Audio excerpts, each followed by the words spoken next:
Good evening, ladies and gentlemen. I would like to thank all of you for attending this induction. I would like also to thank the Blair County Sports Hall of Fame Selection Committee for electing me as a Hall of Fame member. I'm very honored to be in the same company as all these other inductees. In sport, whether it is football, basketball, baseball, tennis, golf, or any other competitive sport, they all have no value on their own. It is us as individuals that bring this sport to life, whether we are spectators or whether we are participants.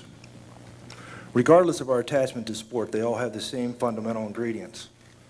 It's about family, it's about commitment, it's about passion, it's about sharing, and it's about love.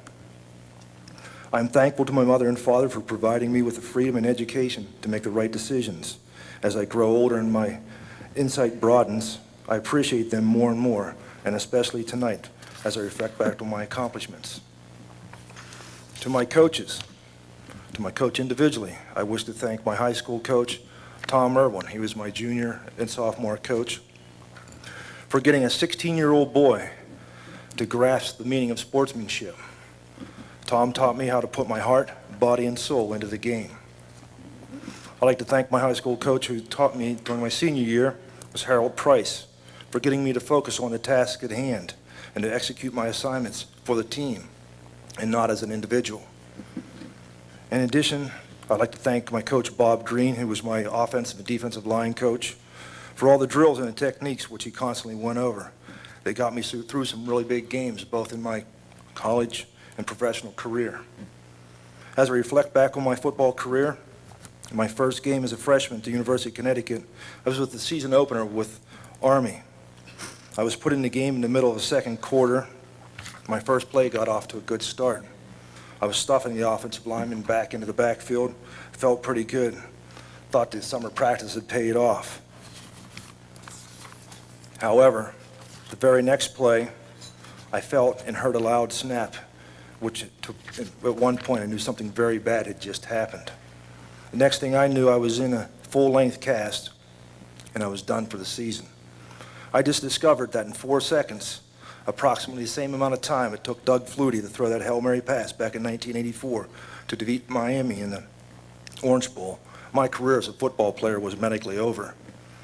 Getting back into the groove for major knee surgery at UConn was a very long process. It was during this time I realized how important it was to get my degree. In the meantime, I still wanted to play football. I always wanted to play big-time football, but didn't know where and how to go about it. But thanks God for our community and Tom Geishauser. Tom showed me WVU's program and got me headed in the right direction. And Tom, thank you so very much. I walked on at WVU in the spring of 1982 as a junior with 2 years playing of eligibility. After spring practice, I acquired a full athletic scholarship, and to this I thank Coach Nealon for providing me with the most exhilarating opportunity to compete against some of the very best players that football has to offer. Coach Nealon and his staff went through great pains to ensure that their players were successful both on and off the field. And that again, I thank you, Coach Nealon. My professional career was like a bus route in Midtown Manhattan. I was constantly being picked up and dropped off. In 1984, I was signed as a free agent with the Cleveland Browns, but was released, and then picked up by the USFL Pittsburgh Maulers as a territorial draft pick. In the spring of '85, the Maulers dispersed, and then I was into a dispersal draft with the 5th round with the Oakland Invaders in Oakland, California. From there, I was traded to the Memphis Showboats and released because I didn't want to go under their developmental contract.